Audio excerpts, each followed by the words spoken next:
ये central axis proof करने के लिए है। ये सेकंड चैप्टर का क्वेश्चन। यहाँ पर हमको प्रूफ करना है, ऑब्टेन करना है सेंट्रल एक्सिस का इक्वेशन। ये है for the central axis establish the equation. ये इक्वेशन को हमको फाइंड करना है। Obtain the equation of the central axis of a given system of forces. तो ये इक्वेशन है, ये हमको प्रूफ करना है। ये पहले भी हम लोग इक्वेशन फाइंड कर चुके हैं, तो इसके लिए हम लोग कंसीडर करते हैं let the system of forces F1, F2, Fn acting at different points P1, P2, Pn। जैसे कि है कोई बॉडी है, वहाँ पे बहुत सारे फोर्सेस हैं F1, F2। ये है, मान लेते हैं ये फोर्स F1 है, ये फोर्स F2 है। तो इस फोर्स के लिए ये जो फोर्स है F1, ये किसी पॉइंट P1 के लिए काम कर रहा है। ऐसे ही जो फोर्स F2 है किसी पॉइंट P2 के लिए काम कर रहा है, ऐसे ही है Pn तक। ये फोर्स Fn है, पॉइंट Pn के लिए काम कर रहा है। तो ये लिखा है forces F1, F2 acting at point P1, P2, और जिसका कोऑर्डिनेट है वो हो जाएगा x1, y1, z1 point P1 के लिए। तो वही है, अब P1 के लिए जिसका कोऑर्डिनेट हो जाएगा ऑफ अ रिजिड बॉडी।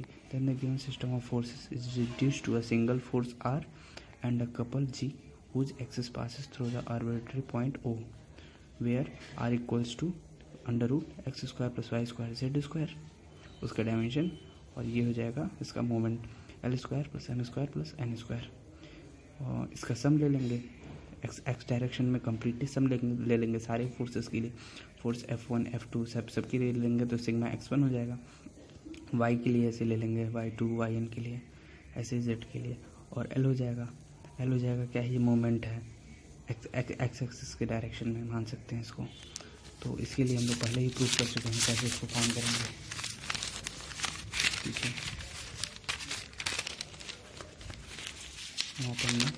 यहाँ पे हमने प्रूफ किया था, ये रहा ये इक्वेशन कैसे होगा। तो यहाँ पे हमने यही प्रूफ किया हुआ है, कैसे इसको फाइंड करेंगे।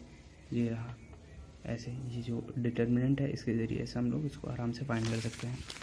तो यही वो वैल्यूज़ हैं L, M, N की। तो ये सारे मतलब मोमेंट का सम है, जितने भी मोमेंट हैं वो एक्स डायरेक्शन में, तो वो उनका पूरा सम है जितने भी हैं। उसके बाद अब जो है हमको प्रूफ करना है, तो उसके लिए हम सबसे पहले कोई भी ऐसे ही आर्बिट्री ऐसे पॉइंट ले लेंगे, फिर उसका लोकस ले लेंगे। तो मान लेंगे कि हाँ वो वही पॉइंट से ये फोर्सेस जो हैं एक्ट कर रहे हैं। तो उसके लिए सबसे पहले देखते हैं late O, F, G, H be any point on a central axis। मान लो कि ये सेंट्रल एक्सिस है, ये G है, ये मोमेंट है, ये फोर्स है, और इसको इधर रिजॉल्व करेंगे। तो जो ये लाइन है यही सेंट्रल एक्सिस लाइन कहलाती है, इसका भी कोई रोटेशन की टेंडेंसी होती है। और ये मान लेते हैं ये कोई पॉइंट O है जिसका कोऑर्डिनेट FGH है, FGH on a central axis at O R remains invariant. In order to find new values L dash, M dash, N dash, replace x1, y1, z1 by x minus f, y minus g, z minus h। तो जो भी हमको new values find करनी है, इसमें new value मतलब जो हमको प्रूफ करना है, उसके लिए हम कोई भी ऐसे पॉइंट ये इसको कंसीडर कर लिए हैं। और ये तो हम फोर्स के डायरेक्शन में किया, और जी के लिए भी हम L, M, N की जगह ऐसे ही कोई भी उसका पॉइंट कंसीडर कर लेंगे। तो उसके लिए हम उसी में से माइनस कर लेंगे x1, y1, z1 को, ऐसे ही आर्बिट्रेरी। तो therefore the new values of L dash, M dash, N dash are given by. और सिंपली इसमें से माइनस कर लिया है जो ये वैल्यूज़ हैं L, M, N, जो L, M, N है, इसमें से हमने ये ऐसे माइनस कर लिया है। y में से minus g minus y1 minus g लिख दिया y की जगह, ऐसे ही y1 माइनस g लिख दिया y की जगह, ऐसे ही z की जगह z1 माइनस h लिख दिया, ऐसे सारी वैल्यूज़ लिख दिए हैं। तो L के लिए वैल्यू फाइंड हो गई है, L के लिए। उसके बाद ऐसे सिमिलरली हम M के लिए ऐसे फाइंड कर लेंगे और N के लिए ऐसे फाइंड कर लेंगे। जब इतना हो जाएगा तो हमको ये वैल्यूज़ मिलती हैं। ये हो गया एल के लिए, ये एम, ये एन। तो उसके बाद वो सॉल्व करने के बाद ये आ जाएगा। ऐसे पुट करना है, जैसे पुट करेंगे, इसको पुट करेंगे तो इसको सॉल्व करेंगे तो हमको ये वैल्यू मिल जाएगी। और उसके बाद जो है इसका डायरेक्शन को साइन लेंगे। डायरेक्शन को साइन के लिए क्या करते हैं, इसको डिवाइड बस कर देते हैं। इसके पहले हम लोग डिस्कस कर चुके हैं कैसे फाइंड करेंगे डायरेक्शन को साइन।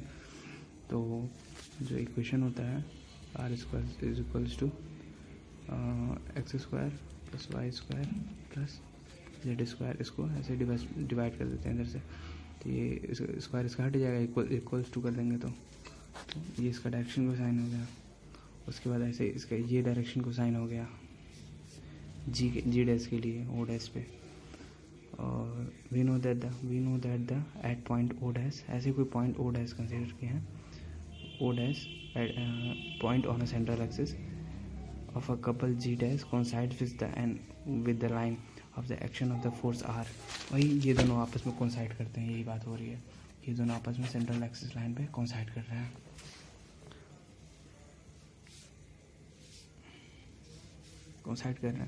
तो उसके लिए हम इसको बस देयरफॉर इसको फिर डिवाइड कर ले रहे हैं। इसको इक्वेशन टू अपॉन इक्वेशन 1 कर ले रहे हैं, 2/1 कर ले रहे हैं। तो ये 2 है, इसको ये लिखे, इसको बस इसे डिवाइड कर दिए। जब डिवाइड करेंगे तो जो सब में से ये इधर से ये यहाँ पे ऐसे मल्टीप्लाई हो जाएगा, ये यहाँ पे ऐसे मल्टीप्लाई हो जाएगा। तो उसके बाद यहाँ पे सब में आर अपॉन यहाँ पे मल्टीप्लाई, ये आर ऊपर गया तो आर अपॉन जी डैश सब में कॉमन आ रहा है, आर अपॉन जी डैश। तो आर अपॉन जी डैश को कॉमन लेके हटा लेंगे तो यहाँ पर क्या बचेगा, एल डैश अपॉन एक्स बचेगा, एल डैश अपॉन एक्स। ऐसे यहाँ पे M dash upon y, N dash upon z. तो एल डैश की वैल्यू क्या है हमारी, एल डैश की वैल्यू है ये, एम डैश की वैल्यू है ये, एन डैश की वैल्यू है ये। एल डैश की वैल्यू यहाँ पे पुट कर लिए, एम डैश की वैल्यू पुट कर लिए, एन डैश की वैल्यू पुट किए। उसके बाद taking locus of F C H. Locus में क्या कर लेते हैं, वही जो इसके जो कोऑर्डिनेट वैल्यू है वैसे लिख लेते हैं। ये हो गया L minus x y z, F G H की जगह एक्स वाई जेड लिख देंगे। बस इसका लोकस ले लिए, which is the required central equation of the central axis. ये यहाँ पे प्रूव हो गया अपना सेंट्रल एक्सिस का equation. For the given central axis given system of forces we have ये इक्वेशन है, ये लिखे अपॉन एक्स कर दिए ताकि हम लोग इसको प्रूव कर सकें, ताकि इसको हम लोग फाइंड कर सकें कि इसका पिच ऑफ द सिस्टम क्या है। तो उसके लिए हम यहाँ पे पूरे इक्वेशन में एक्स से मल्टीप्लाई किए हैं। तो नीचे क्या हो जाएगा, एक्स स्क्वायर हो जाएगा, यहाँ पे क्या हो जाएगा, वाई स्क्वायर हो जाएगा। ऊपर भी सब में देखो एक्स से मल्टीप्लाई हो गया है, इसमें भी इसमें वाई से सब मल्टीप्लाई हो गया। उसके बाद सब में एलसीएम ले लिए हैं, उसके बाद बस इसको एलसीएम लेके जो है सॉल्व कर दिए हैं। तो ये सब में कॉमन आ गया, एक्स स्क्वायर वाई स्क्वायर, ऊपर जो है कट पिट गया है जो भी है। उसके बाद ये आया अपने को मिला है R G cos theta upon R square, इसकी वैल्यू हो जाएगी। उसके बाद आर यहाँ पर कैंसिल हो जा रहा है, ये आ जा रहा है, ये पिच ऑफ जो है आर बाई के होता है पिच। ये हो गया प्रूफ अपना इक्वेशन ऑफ सेंट्रल एक्सिस। अब देखते हैं इसी पे बेस्ड एक क्वेश्चन है। ये सारे क्वेश्चन जो हैं सिमिलर टाइप के हैं, सब में इसी मेथड से ही सबको सॉल्व करना है। तो ये क्वेश्चन है 6 फोर्सेस एक्टिंग अलोंग एजेस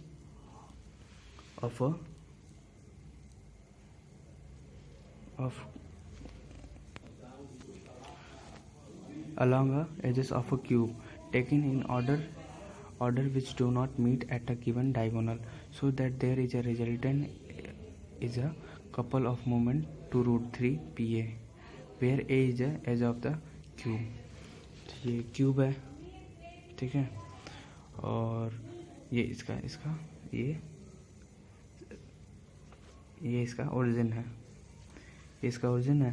तो इसमें क्वेश्चन में ये बोल रहा है कि 6 फोर्सेस हैं, वो किसी एज पे जो है क्यूब के एज पे एक्ट कर रहे हैं और वो कभी भी डायगोनल से मिलते नहीं हैं। Do not meet at any diagonal, so that there is a resultant is a resultant is a force a couple of moment 2√3। तो जो सारे पॉइंट्स ऑफ 6 फोर्सेस हैं, जो इनका रिजल्टेंट फोर्स होगा, कपल ऑफ मोमेंट, उसका कपल ऑफ मोमेंट जो है 2√3 PA होगा। और जो इसमें A है उसका एज है, और P क्या होगा, वो उसका फोर्स है। ये जो P इसका लग रहा है इस डायरेक्शन में फोर्स है, ऐसे ये फोर्स है। तो सबसे पहले हम लोग ओरिजिन से इसका शुरू कर देते हैं। तो हमारी कंडीशन क्या है कि कोई भी फोर्स जो है दोबारा मतलब रिपीट नहीं करना चाहिए और एक दूसरे के इंटरसेक्ट नहीं करना चाहिए डायगोनल से। तो हम सबसे पहले यहाँ से लेते हैं, सबसे पहले इसको एक्स डायरेक्शन में हम लोग मूव करना शुरू कर देते हैं। तो यहाँ से एक्स में मूव किया है, तो ये फोर्स अपना P हो गया। इस डायरेक्शन में हम लोग इस पॉइंट पे पहुँचे। ये पॉइंट क्या है, A00 है, ये A00 अपना पॉइंट है, ये एक्स कोऑर्डिनेट है। उसके बाद यहाँ से हम लोग मानते हैं ऊपर की तरफ जा रहे हैं यहाँ पे। तो यहाँ पे जब पहुँचे तो क्या हो जाएगा, A0A। Z में हम लोग ऊपर के गए हैं, Z में A हो जाएगा, Y में 0 ही रहेगा। तो ये फोर्स भी जो है ये P हो जाएगा।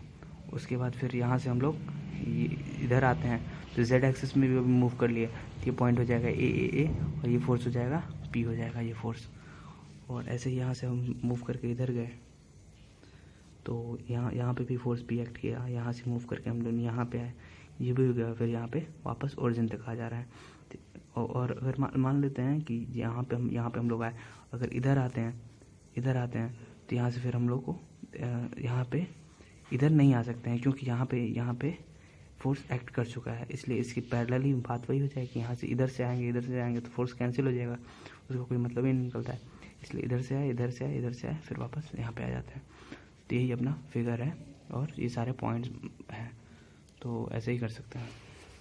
तो इसको सॉल्व कैसे करेंगे, तो let 6 forces of equal magnitude P acting along the edges of a cube in order which do not meet at a given diagonal as shown in the figure। ये ठीक है। let the edges of a cube is A। इसके edges जो हैं वो A हैं, ये corner जहाँ पे हम लोग ये सब पॉइंट जो कंसीडर कर रहे हैं। so that the system can be reduced into a couple of a moment 2√3 PAP या PA। The point of application of all the 6 forces and their components are given below। तो जितने भी forces act कर रहे हैं तो हमको यहाँ पे लिख ले रहे हैं। ये पहले वाला जो है इसका पॉइंट है और दूसरा वाला उसका फोर्स डिनोट कर रहा है, जैसे हम लोग पहले भी कर चुके हैं। ये पॉइंट को डिनोट करेगा, ये उसी के कॉरस्पॉन्डिंग फोर्स को डिनोट करेगा। सबसे पहले हमारा ये पॉइंट है 000। तो यहाँ इसके कॉरस्पॉन्डिंग कौन सा फोर्स लग रहा है, P00, मतलब एक्स के डायरेक्शन में ये P लगा है, यहाँ पे ये P लगा है एक्स के डायरेक्शन में, तो हो जाएगा P00। सेकंड क्या है, सेकंड पॉइंट है A00। सेकंड पॉइंट A00 का है, ये है A00। इसके कॉरस्पॉन्डिंग ये वाला फोर्स लग रहा है, ये फोर्स लग रहा है। ये किसके डायरेक्शन में, ये Z एक्सिस ऊपर की तरफ जा रहा है।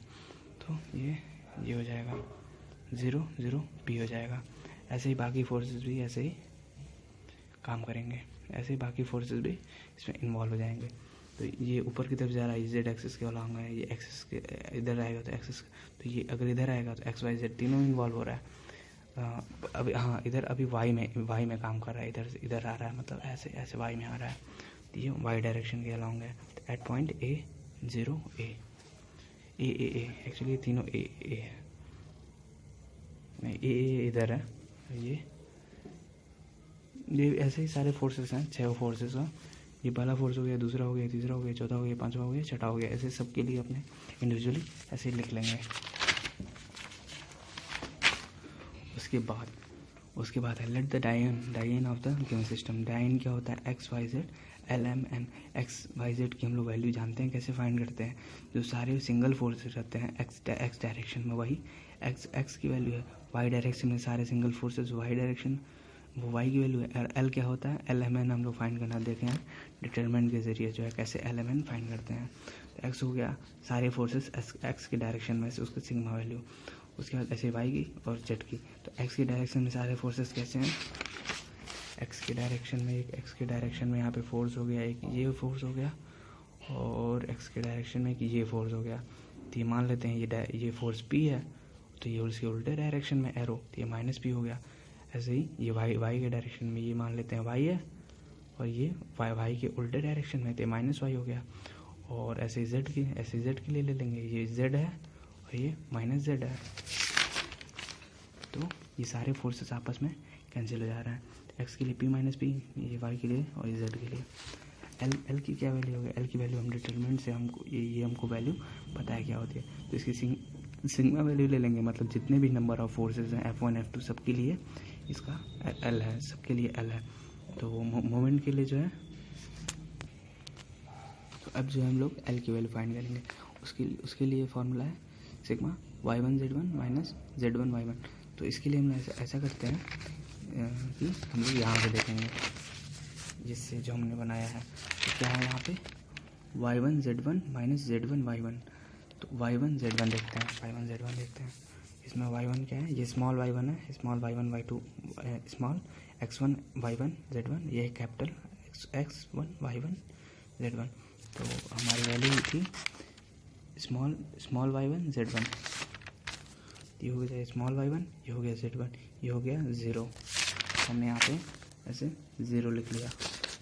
उसके नहीं, small y1 z1 minus z1 y1, इसमें ये 0 माइनस z1 y1, z1 और y1 ये भी 0 है, तो 0 माइनस 0 हो जाएगा 0। और उसके बाद ऐसे ही अब सेकंड वाला में देखते हैं, सेकंड में देखते हैं, सेकंड में क्या है, इसकी वैल्यू है y1 z1 minus z1 y1, y1 z1 minus z1 y1, y1 z1 0 minus z1 y1, नहीं y1 z1 minus z1 y1 capital y1, ये भी 0 हो गया। यहाँ पे y1 z1 minus z1 y1 minus z1 y1 AP minus AP। तो यहाँ पे थर्ड वाले में हमने माइनस AP लिख लिया है, चौथा ऐसे 0 हो जा रहा है, पांचवा चलो देखते हैं, माइनस AP यहाँ पे आ रहा है, y1 z1 minus z1 y1। पांचवा small y1 z1 minus z1 y1 minus AP minus 0, तो यहाँ पे केवल माइनस AP हो जाएगा। यहाँ पे हमने माइनस AP लिख लिया। ऐसे इसका जब सम ले लेंगे माइनस 2 AP हो जाएगा। ऐसे सिमिलरली m के लिए करेंगे, इसमें माइनस 2, n के लिए करेंगे 2 AP हो जाएगा। We know that r square equals to x square plus y square z square. यही तो है हमारा रिजल्टेंट फोर्स फाइंड करने के लिए। रिजल्टेंट फोर्स की वैल्यू क्या होती है, r square equals to x square y square z square, ऐसे इसको ऐसे लिख लिए हैं। तो ये हमारा रिजल्टेंट फोर्स है। तो हम इसको रिजल्टेंट फोर्स जो है सबको जब जोड़ेंगे तो ये 0 हो जा रहा है कम्प्लीटली, ये 0 हो जाएगा, ये जो है कम्प्लीटली 0 हो जा रहा है, क्योंकि यहाँ पे x की वैल्यू क्या है 0 है, y 0 है, z की 0 है। तो जब इसको स्क्वायर करेंगे तब भी 0 आएगा, r की वैल्यू 0। उसके बाद ये है मोमेंट के लिए देखते हैं, G square equals to L square plus M square plus N square. तो जी हो जाएगा root under root L square plus M square plus N square. तो हमारा एल एम एन की हम लोग वैल्यू यहाँ पे पुट करते हैं। तो एल की वैल्यू पुट करेंगे तो क्या हो जाएगा 4a square P square, 4a square P square. इसमें क्या हो जाएगा 4a स्क्वायर पी स्क्वायर, ये भी 4a square P A square P square. तो 4 4 4 12a square P square, 12a square P square. तो इसका रूट लेंगे तो 2√3 हो जाएगा, और इसका रूट है तो a स्क्वायर पी स्क्वायर का AP हो जाएगा, तो हो जाएगा 2√3 AP। Thus we have shown that the system of the system of forces is reduced in a couple of moment 2√3। क्योंकि हमारा सिंगल फोर्स तो होगा नहीं, क्योंकि सिंगल फोर्स तो 0 हो जा रहा है, केवल कपल ऑफ मोमेंट हमको मिलेगा 2√3 PA।